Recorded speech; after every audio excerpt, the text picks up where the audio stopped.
Hello guys, welcome to our channel. నేను మీ anchor Teja. ప్రస్తుతం అంతా పాటు సీరియల్ ఎంటర్ప్రైనర్ సంతోష్ గారు ఉన్నారు. ఆయనతో మాట్లాడదాం. నమస్తే అన్న. నమస్తే. అయితే ఒడిస్సాలో ఉన్న పూరి జగన్నాథ్ టెంపుల్లో రీసెంట్గా రత్నభండారం అంతా కూడా బయటపడిందని ఒక వార్త అయితే వెలుగులోకి రావడం జరిగింది. అండ్ చాలా మొత్తంలో అక్కడ ఎక్కువ బంగారం ఉంది, అది చాలా విలువ చేస్తుంది, కోట్లలో విలువ చేసే అవకాశం ఉంటుంది అంటారు. ఇప్పటివరకు మన భారతదేశంలో చూసుకుంటే తిరుపతి కానీ, అలాగే అనంత పద్మనాభ స్వామి టెంపుల్ కానీ, అలాగే షిరిడి సాయిబాబా కానీ, ఇవన్నీ కూడా సంపన్నమైన ఆలయాలని చెప్పుకుంటూ ఉంటాం. అంటే వీటన్నిటిని కూడా ఈ పూరి జగన్నాథ్ టెంపుల్ మించి వెళ్తుందా ఈ రీసెంట్గా బయటపడింది కాబట్టి? సో దాని గురించి.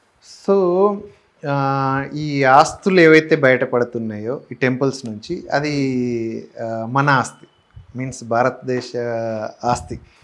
సో అప్పుడు రాజుల కాలంలో ఏంటి అంటే ఈ ఆస్తిని అంతా తీసుకొచ్చి వాళ్ళు ఏంటంటే ఒక టెంపుల్స్లో దాచిపెట్టేవాళ్ళు. రత్నభండాగారం ఎలా అంటున్నామో, సో అక్కడ పెట్టేసి ఏంటి అని అంటే అవసరం ఉన్నప్పుడు దాన్ని విపత్తు సమయాల్లో కానీ, లేదు అని అంటే ఏదైనా అవసరం ఉన్న సమయాల్లో వాడేవాళ్ళు అనమాట ఒకప్పుడు.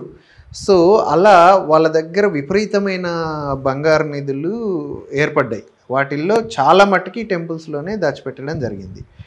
ఆ తర్వాత ఏంటి అని అంటే టెంపుల్స్లో పర్టికులర్గా ఇక్కడ ఈ అనంత పద్మనాభ స్వామి కానీ, లేదు అంటే ఇప్పుడు పూరి జగన్నాథ్ ఆలయంలో కానీ ఏంటి అని అంటే అంతకుముందు రాజ కుటుంబం వాళ్ళు తీసుకొచ్చింది కానీ, అంతకుముందు ఆ టెంపుల్ ఎస్టాబ్లిష్ అయినప్పటి నుంచి పాలించిన రాజులు అక్కడ దాచిన బంగారం నిల్వలు ఎక్కువ ఉన్నాయి. కానీ తిరుపతి షిరిడి లాంటి ప్రాంతాల్లో ఏంటి అంటే రాజులు దాచిన బంగారం కంటే భక్తులు సమర్పించిన కానుకల కారణంగా చాలా ఆస్తులు ఏర్పడ్డాయి. తిరుపతి కానీ, లేదు అంటే షిరిడి కానీ, వైష్ణవ దేవాలయం కానీ, ఇక్కడ ఇవన్నీ కూడా మనం ఇండియాలో బాగా సంపద కలిగిన రిచ్ టెంపుల్స్ లాగా మనము అనుకుంటూ ఉంటాం. ఏ టెంపుల్కి ఎంత ఎక్కువ ఆస్తి ఉంది అనే దాన్ని మనం మాట్లాడుకునే కంటే ముందు, ఇప్పుడు ప్రస్తుతం ఇక్కడ ఈ మధ్యన చర్చనీయాంశం ఏంటి అని అంటే మూడో గది తలుపు తెరుచుకుంటుందా లేదా. అంతకుముందు ఏం జరిగింది, అనంత పద్మనాభ స్వామిలో కూడా 6 నేలమాళిగలు ఉంటే 6 నేలమాళిగ ఓపెన్ చేయలేదు. ఓపెన్ చేయకపోవడానికి అక్కడ రీజన్ ఏం చెప్తారు అని అంటే ఆ నేలమాళిగకు నాగబంధంతో ముడిపడింది, నాగబంధంతో బంధనం వేశారు. అది ఓపెన్ చేస్తే మొత్తం ప్రళయం వస్తుంది అనేది ఒక ప్రచారంలో ఉందన్నమాట.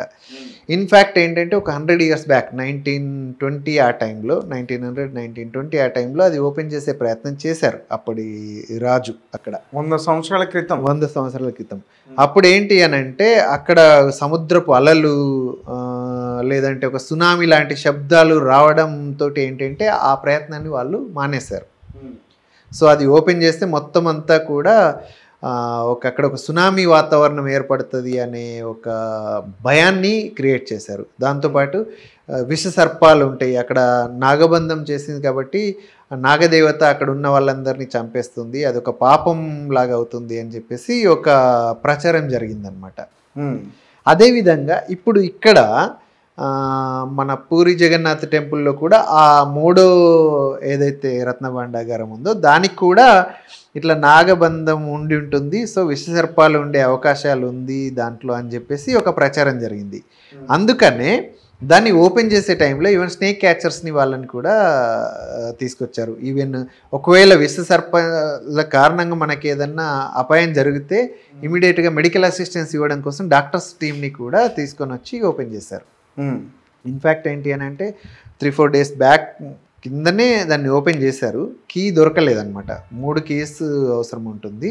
ఆ 3 keysలో ఒక కీ టెంపుల్లో ఉంటుంది, ఒక కీ ఆ రాజవంశీకుల దగ్గర ఉంటుంది, ఇంకొక కీ కలెక్టర్ దగ్గర ఉంటుంది అనమాట. సో ఈ కలెక్టర్ దగ్గర ఉండేది ప్లస్ ఆ రాజవంశీకుల దగ్గర ఉండే కీ దొరికింది, కానీ ఆ టెంపుల్ పర్యవేక్షణలో ఉండే కీ అనేది మిస్సింగ్ ఉండింది అనమాట. సో ఆ కీ మిస్సింగ్ ఉండడం వల్ల ఏం చేశారు అని అంటే ఆ తాళాన్ని పగలగొట్టి దాన్ని ఓపెన్ చేశారు. ఈ ప్రక్రియలో భాగంగా ఏంటి అని అంటే ఆ రోజు రాత్రి సమయం కావడంతో ఇంకా అక్కడి నుంచి వాళ్ళ అంటే దాన్ని మళ్ళీ లాక్ చేసేసి వాళ్ళు వెనక్కి వచ్చారు. ఈరోజు మళ్ళీ ఓపెన్ చేయబోతున్నారు. అయితే ఇప్పుడు ఓపెన్ చేసిన వాటిల్లో వాళ్ళు అబ్జర్వ్ చేసింది ఏంటి అంటే అధిక తేమ ఉండడం. అది ఏంటి అంటే క్లోజ్డ్గా ఉంది కాబట్టి అందులో తేమ ఏర్పడడం, అదేవిధంగా వాటర్ దాంట్లో నిండి ఉండడం కూడా వాళ్ళు అబ్జర్వ్ చేశారు. సో ఇది కానీ ఈ విష సర్పాలు కానీ ఇలాంటివి ఏమీ లేదు అక్కడ. అయితే ఈ సర్పాలు ఉంటాయి అనే దాన్ని ఎందుకు చేశారు అని అంటే డెఫినెట్లీ ఏంటంటే అప్పుడు అంటే మనకు పూర్వం ఏంటి అని అంటే టెక్నాలజీస్ లేవు, ఏం లేవు. అంటే ఎవరైనా వచ్చి దాన్ని పగలగొట్టి తీసుకునే అవకాశాలు ఉంది కాబట్టి అక్కడ పాములు ఇవన్నీ నిజంగానే వీళ్ళు పెట్టేవాళ్ళు, ట్రైన్డ్ స్నేక్స్ అక్కడ పెట్టేవాళ్ళు అనేది కూడా ఒకటి మనం అనుకోవచ్చు.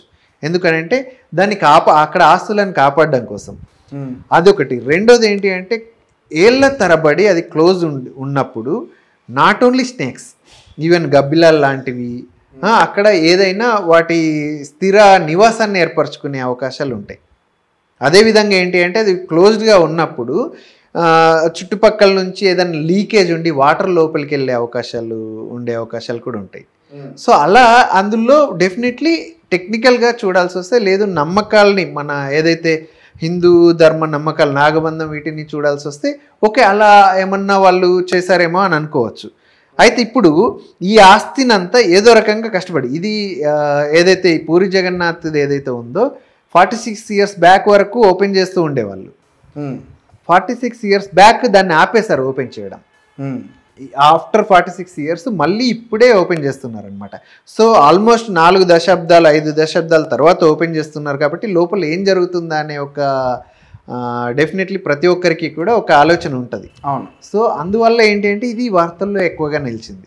నిజంగానే నాగబంధం ఉందా లేదా అని ఒక వైపు వాళ్ళు మాట్లాడడం, అసలు అందులో ఆస్తులు ఉన్నాయా లేదంటే కొట్టేశారా అందుకే దాన్ని ఓపెన్ చేయట్లేదా అని ఇంకొక వర్గం మాట్లాడుకోవడం, ఒకవేళ వెళ్తే ఎంత వెళ్తుంది, అసలు ఎంత ఆస్తి ఉంది అనే దాని గురించి ఈ డిస్కషన్స్ అంతా జరుగుతుంది కాబట్టి వార్తల్లో నిలిచింది.